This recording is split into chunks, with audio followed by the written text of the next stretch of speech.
donc suite à un autre livre dont j'ai oublié le titre, que je vous avais déjà présenté sur ma chaîne. Je classerai ce livre dans les romances sportives. C'est-à-dire qu'un des deux personnages principaux fait du sport à haut niveau. Vous pourrez retrouver en barre d'infos, commentaires épinglés dans le i en haut de l'écran, le lien vers d'autres vidéos Booktube de ma chaîne. Et il y en a plein dans ma playlist Booktube également. Voilà, je crois que j'ai tout dit pour ça. Donc on va passer à la lecture du résumé, puis à la lecture de quelques pages du roman que je vais péniblement traduire en anglais. C'est une distraction, c'est ça qu'elle est. Je suis le nouveau capitaine des Devils, l'équipe de Chicago en NBA. Et la dernière chose dont j'ai besoin cette année était que Indy Ivers, la meilleure amie de ma sœur, vienne vivre dans mon appartement. Elle est bordélique, pleine d'émotions et beaucoup trop tentante. Mais quand le manager de mon équipe annonce son désaccord pour ma promotion en tant que capitaine, me décrivant comme un loup solitaire qu'on ne peut pas approcher, avec aucun équilibre entre la vie professionnelle et la vie perso, je ne peux pas penser à d'autres méthodes pour le convaincre que de prétendre sortir avec ma colocataire. Le seul problème, faire semblant paraît bien trop naturel. Indy, je n'aurais jamais imaginé vivre avec le frère de ma meilleure amie, la superstar de la NBA, Ryan Jay. Ce qui est encore plus incroyable, il a besoin que je joue sa petite amie pleine d'amour, qui l'a soudainement transformé en mec sympa et qu'on peut approcher facilement. Parce que, il ne l'est pas. Il aime contrôler son espace et ne croit pas, ne donne pas confiance facilement. Notre arrangement n'est pas que d'un seul côté cependant. J'ai un mariage qui arrive avec l'une de mes meilleures amies d'enfance, dans lequel mon ex-petite amie va venir. Et quel meilleur date, quel meilleur ajout, quel meilleur plus un que le célèbre héros de celui-ci. Voilà, passons à la lecture du livre. Alors désolé, c'est sur fond noir pour cette première page. Chapitre 1. Ryan. Je ne suis pas un rêveur, pas dans le sens traditionnel. Mes rêves sont atteignables, je peux les approcher, pas des notions de l'impossible, pleines de romantisme. Des hommes adultes tombent à genoux et prient leur Dieu. À propos de ces 48 minutes de basketball, moi, je ne rends pas le destin glamour ou laisse des choses à la chance. Je crois au travail important et dédié. Ma vie a un plan. Les opportunités sont dans mon chemin parce que je me dirige dans leur direction. Le reste de mes coéquipiers, le reste de mes équipiers, non, c'est plutôt mes coéquipiers, je pense qu'on dirait,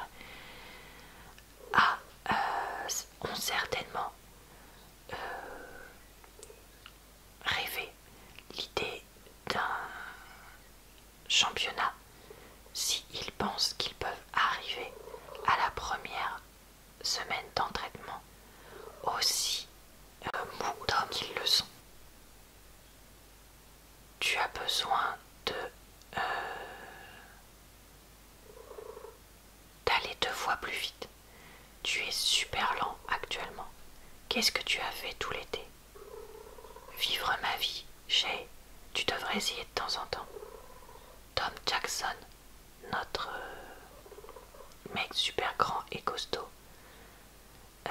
se baisse ses paumes sur ses genoux, essayant de récupérer son souffle. Tout comme tous les autres types que j'appelle mes coéquipiers. J'utilise mon t-shirt spécial entraînement pour essuyer la transpiration de mes sourcils, alors qu'un des nouveaux me passe encore les mouvements.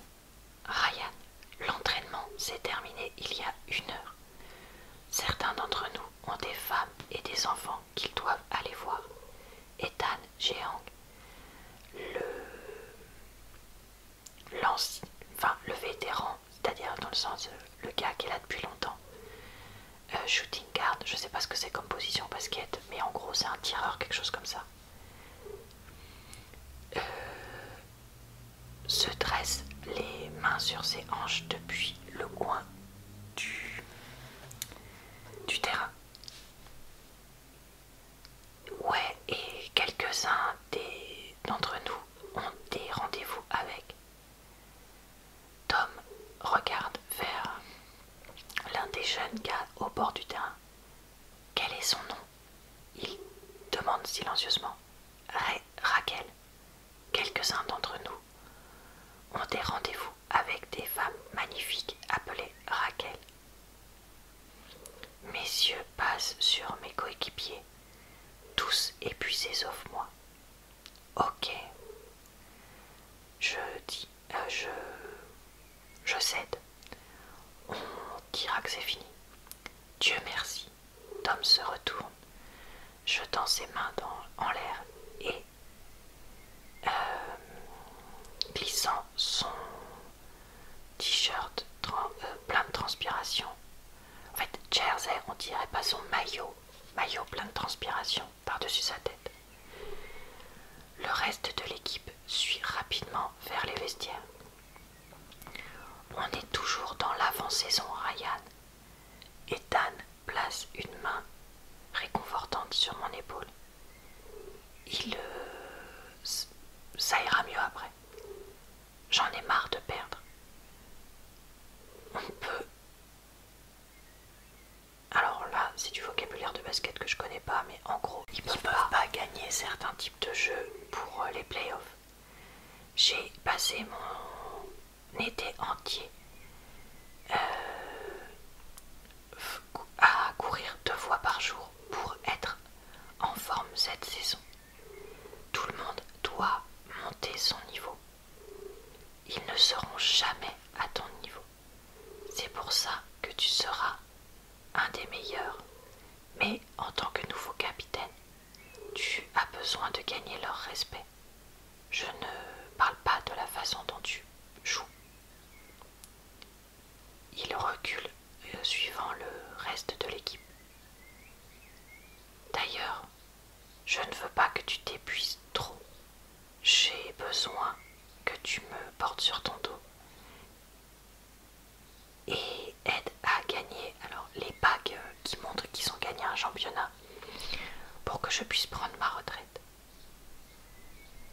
Les lèvres d'Ethan forment un sourire avant qu'il parte vers le vestiaire.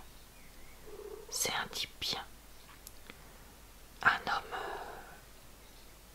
à famille, père de 3 enfants et joueur de la NBA depuis longtemps. Il était le capitaine de l'équipe pour les 7 dernières années, jusqu'à ce qu'il demande de ne plus l'être cette saison. Voulant avoir un meilleur équilibre, vie perso, vie pro. semaine dernière, j'ai gagné le titre et je suis maintenant le nouveau capitaine des Devils, l'équipe de NBA de Chicago. Je savais que ça arriverait un jour. Je ne savais pas que ce serait quand j'avais 27 ans et avant ma 5e saison dans la ligue. J'ai toujours beaucoup à apprendre à ce niveau. Et maintenant, j'ai le poids sur mes épaules d'être le leader de l'équipe, sur et hors du terrain. Le manager général des Devils était contre ma promotion. Mais ce n'est pas comme ça que ça marche ici. Notre capitaine est choisi par un vote de l'équipe et après un support unanime de mes coéquipiers, j'ai reçu le titre. Je veux être bon pour mes mecs, mon équipe, mais je veux leur respect pour plus de la façon dont je joue. J'ai déjà plein de respect pour la façon dont je joue par la ligue. J'ai donné ma vie à mon art, sacrifiant des relations et la plupart de ma vingtaine pour ce jeu. Et ça se voit.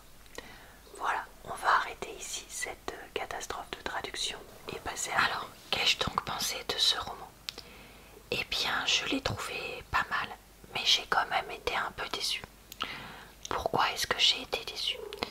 Eh bien, tout le monde faisait que de dire que c'était un livre super méga bien sur les réseaux. C'est un livre qui fait beaucoup parler de lui. Et voilà, j'en avais entendu vraiment beaucoup de bien, qu'il était encore mieux que le 1 que j'avais déjà lu, et tout ça, vraiment le top et tout. Et au final, bien que je l'ai trouvé sympa, je n'ai pas non plus été waouh, hyper impressionnée par celui-ci.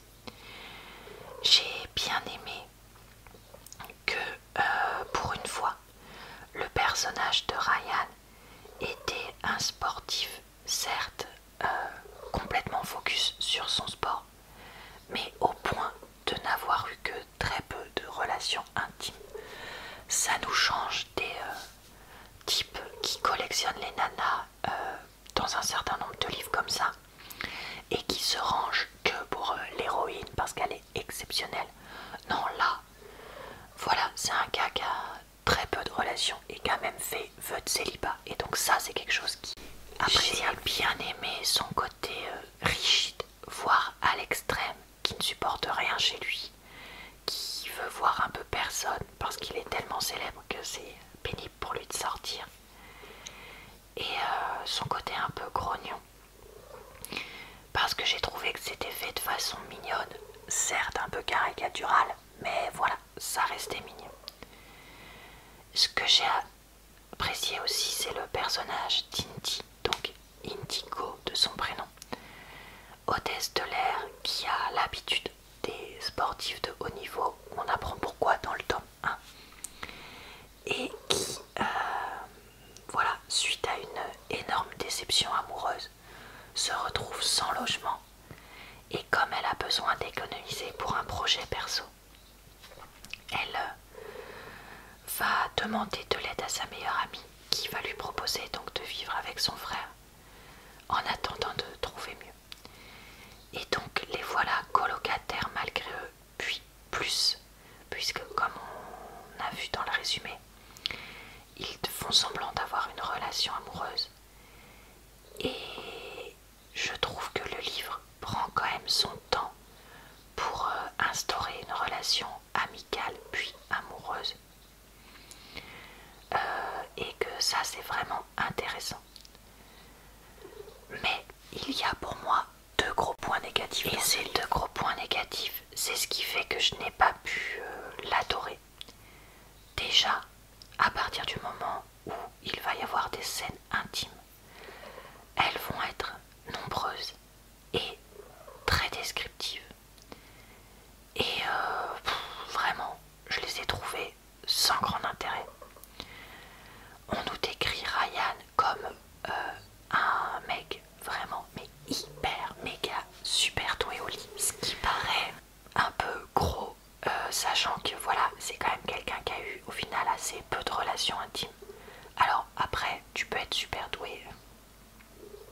domaine naturellement, on va dire ça comme ça, ou là en l'occurrence super doué pour aimer la personne que tu as en face de toi, certes, mais voilà, je trouvais ça un peu gros comme une maison et un peu ridicule. J'aurais préféré que ce soit un peu, comment dire, hésitant les premières fois entre eux, parce que j'aurais trouvé ça beaucoup plus réaliste et beaucoup plus sympa. Et l'autre gros point négatif pour moi, c'est clairement l'état mental d'Indy suite à ce que lui a fait son ex. Alors, il se trouve que moi, je n'ai jamais eu une trahison comme elle a pu l'avoir. On m'aurait trompé après des années de relation, etc. et jeté un peu du jour au lendemain. Mais j'ai trouvé que c'était trop dit et redit dans le livre. J'imagine parfaitement que ce soit quelque chose qui chamboule et qu'on ait énormément de mal à s'en remettre. C'est pas ça que je reproche, parce que je trouve ça bien d'avoir ça comme sujet et d'en parler. Mais en fait, le truc c'est que vraiment j'ai trouvé que le livre, en fait, c'était que ça, quoi. Et j'aurais aimé avoir plus. Parce que voilà, en fait, pour moi, les deux sujets du livre, c'est elle qui tourne en boucle là-dessus et qui, du coup, a du mal à s'ouvrir à autre chose, etc. Et à penser à autre chose. Ce que je peux comprendre, mais voilà. Autre sujet, le basket. Ok. Pourquoi pas? Mais c'est pas non plus des sujets qui vont toucher tout le monde. Et donc, entre ça et les scènes intimes descriptives à fond, ben, je me suis parfois un peu ennuyée en fait, parce que c'est trois sujets qui n'étaient pas non plus le centre de mon existence actuellement. Et donc, je trouvais ça parfois un peu creux d'avoir entre guillemets que ces sujets-là et d'avoir une évolution personnelle des personnages qui tournent que autour de ça et pas des choses que je puisse transposer. Je sais que je suis peut-être un peu trop sévère dans ce que je dis et je répète, c'est pas un livre que je n'ai pas apprécié non plus, mais c'est juste que bah voilà, c'est le genre de livre que j'ai trouvé sympa mais que je sais que je vais complètement oublier et que j'ai pas envie de me précipiter à relire. Au final, le premier livre qui avait comme pour moi comme gros défaut que le héros était un womanizer, un homme à femme, voilà, c'est ça que j'essayais de dire, m'a plus parlé dans la relation avec son corps et avec son poids et avec ses formes de l'héroïne. Parce que je trouve que c'est un sujet plus universel que celui-ci. Même si je suis totalement consciente qu'il y a peut-être plein de femmes qui vont se reconnaître dans le fait qu'on les ait trompées. Et peut-être que certaines femmes se reconnaîtront pas du tout dans le sujet de la relation avec son corps. Mais voilà, c'était un livre qui au final était moins pour moi. Par contre, ce que j'ai quand même vachement, c'est le fait que Ryan soit un homme extrêmement attentionné, dans le sens où il écoute vraiment ce que dit Indy et il va avoir des gestes et des actions en lien avec ce qu'il a entendu qui sont vraiment hyper touchants et qui font grave rêver.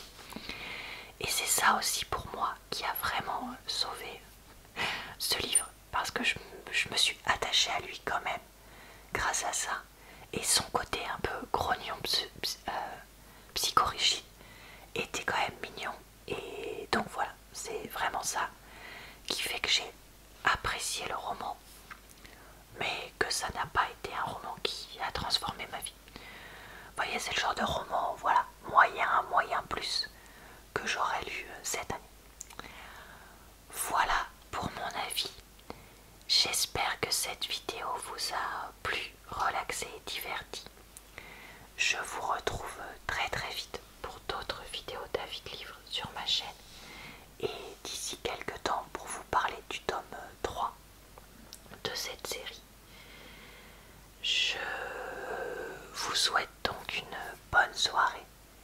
une bonne nuit ou une bonne journée.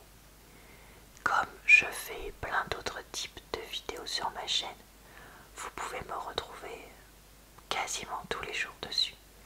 Et également sur ma deuxième chaîne, le mercredi. Je vous dis donc à très bientôt dans une prochaine vidéo.